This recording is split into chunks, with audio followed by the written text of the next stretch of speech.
Buenas tardes con todos.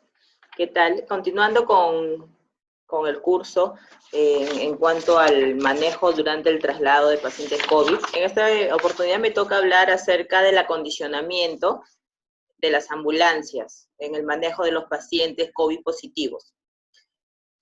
Vamos a hablar acerca del acondicionamiento en sí de una ambulancia, pero siempre debemos tener presente que no por el hecho de que sean pacientes COVID, no vamos a considerar la normativa en la cual nosotros nos basamos para hacer traslado de pacientes, en este caso pacientes COVID positivos.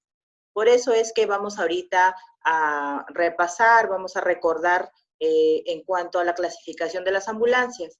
El tipo de ambulancia se basan en tipo de ambulancia por el lugar donde se trabaja, o por el equipamiento o el tipo de personal que van en las ambulancias. Como ustedes ven aquí en la diapositiva, tenemos ambulancias urbanas, tenemos ambulancias rurales. Las ambulancias urbanas son las ambulancias que van en la ciudad, que van por pistas, que van en la zona urbana, como el mismo nombre lo dice.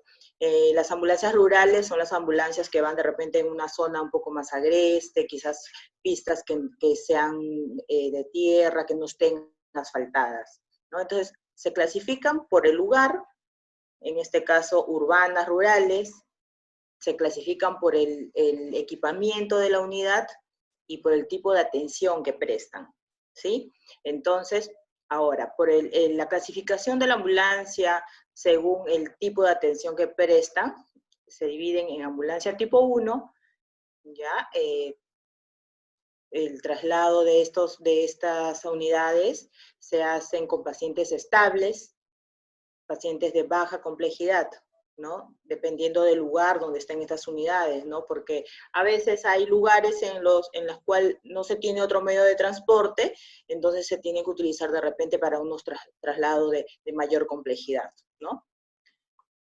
Ahora, la ambulancia tipo 2 es una ambulancia que transporta pacientes en estado crítico, y cuentan con una asistencia médica, cuentan con un médico que puede atender al paciente en este caso, ¿no? Y la tipo 3, que también es una unidad que traslada pacientes en estado críticos, pero inestables, y necesitan atención médica, pero de personal especializado, ¿sí? Entonces, tenemos tipo 1, tipo 2, tipo 3.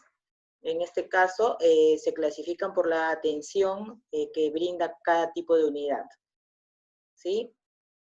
Ahora, según el equipamiento, esto depende mucho también del tipo de equipo que tiene cada unidad. La tipo 1 tiene un equipo básico, ¿ya? Tensiómetro, estetoscopio, el equipo que normalmente usamos en una unidad, ¿no? La tipo 2 tiene este equipo básico, pero adicional tiene el monitor desfibrilador, el oxímetro, ¿ya? La tipo 3 es una unidad similar a la tipo 2, pero adicional, tiene un ventilador mecánico, tiene bomba de infusión, y si es que esta unidad tipo 3 es especializada, se tiene con equipos, brindan atención con equipos más que se utilizan en la especialidad, como por decir una incubadora, un ventilador neonatal, ¿sí? Ahora, entonces, aquí creo que es lo más importante en esto, ¿no?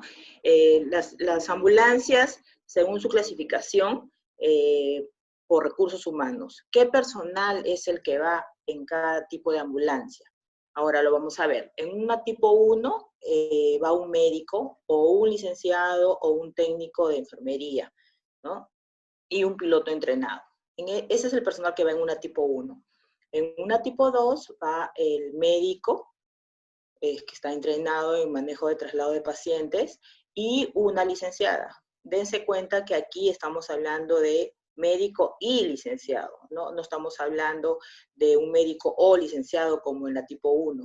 Esa es la diferencia, ¿ya? Y en la tipo 3, obviamente va el médico especialista, va un licenciado entrenado y un piloto también que está capacitado en lo que es reanimación básica, ¿ya? Entonces aquí hemos visto los tipos de ambulancia que tenemos que tener en cuenta a la hora de trasladar a los pacientes, porque no por el hecho de que sea un paciente COVID vamos a obviar esta parte, ¿no? Acuérdense que todo esto nosotros lo tenemos en cuenta y nos basamos en una norma técnica, que es la 051, que es el manejo de transporte asistido de pacientes por vía terrestre. Entonces, a pesar de que son pacientes COVID, pacientes sospechosos, también nos basamos en esta norma de transporte asistido que es para el sector público y privado, ¿sí?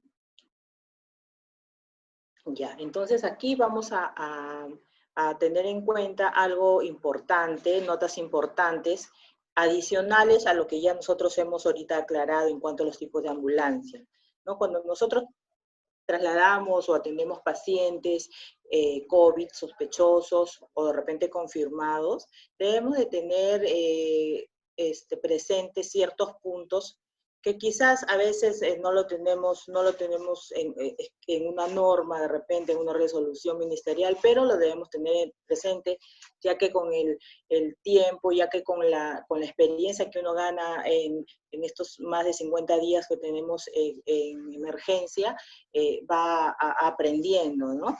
Es, primero, por decir, evitar la manipulación de los compartimientos de la ambulancia, a menos de que sea necesario, ya que por este medio nosotros podemos contaminar nuestros equipos, podemos contaminar nuestra propia ambulancia, la cajonería, ¿no? Y esto es más complicado.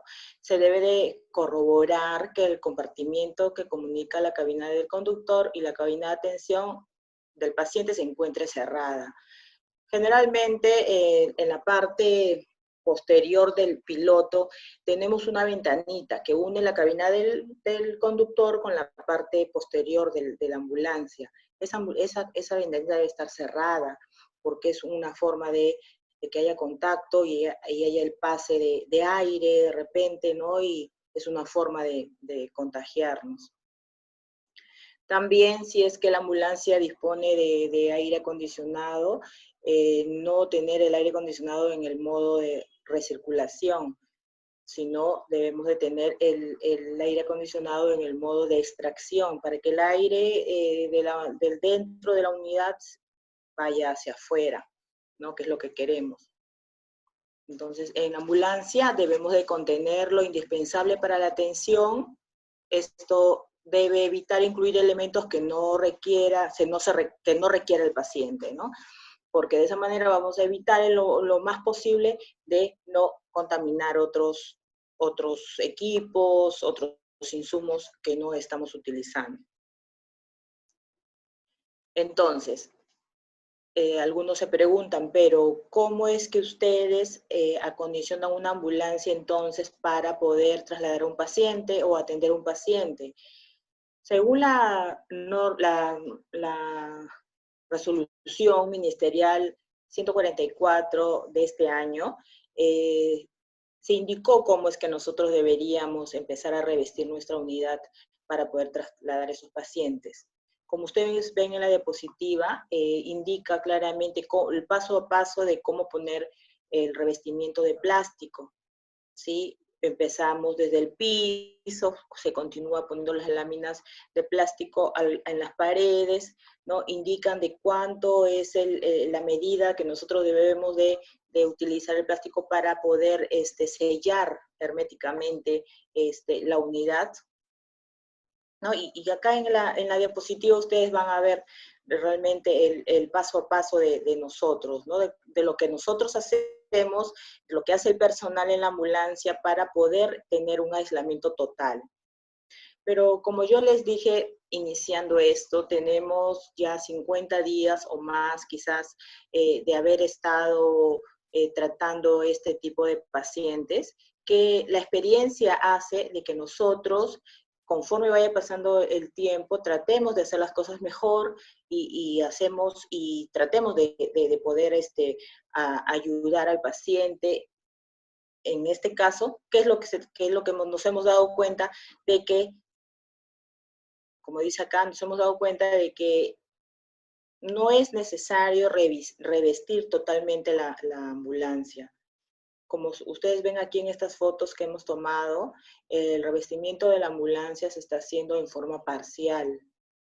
Se está haciendo de una manera práctica en la cual se reviste solamente la parte de los cajones, la parte de las gavetas, ¿no? Que es la parte más complicada y que nosotros podríamos hacer para la desinfección, que es lo principal en este caso, ¿no? Entonces, el hecho de que nosotros hayamos tenido bastante experiencia ahorita tratando de pacientes nos ayuda a darnos cuenta de que realmente el tener el revestimiento total del plástico en la cabina no es tan necesario. Entonces nos adecuamos al día a día y a la experiencia diaria en la atención de estos pacientes. Ahora, nos ayuda también de esta forma a poder desinfectar la cabina de una forma más rápida, de una forma correcta, ¿no? Y esto lo hacemos con la dilución de agua con hipoclorito de sodio, que vendría a ser la lejía.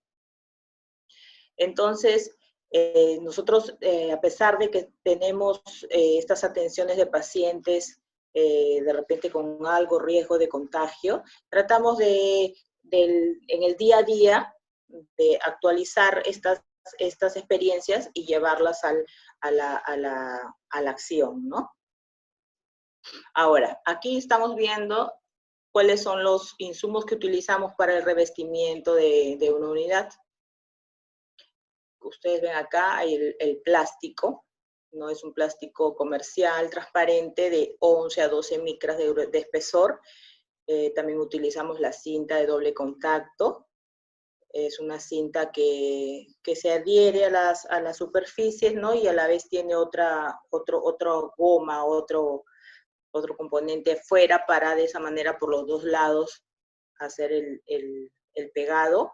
Y la cinta ploma, es una cinta adhesiva ploma fuerte que hace que con esa cinta podamos sellar, ¿no? el plástico a las zonas que queremos nosotros revestir. Aparentemente pensamos que nuestro revestimiento es con insumos que son muy caros, muy difíciles de conseguir, pero realmente no, es algo simple.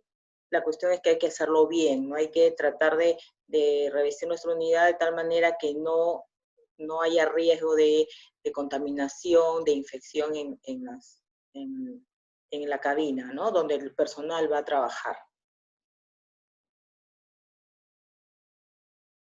Ahora, con respecto al traslado de pacientes, a veces nos hemos preguntado, trasladamos al paciente, pero lo vamos a trasladar con un familiar, con el esposo, con el papá, la mamá.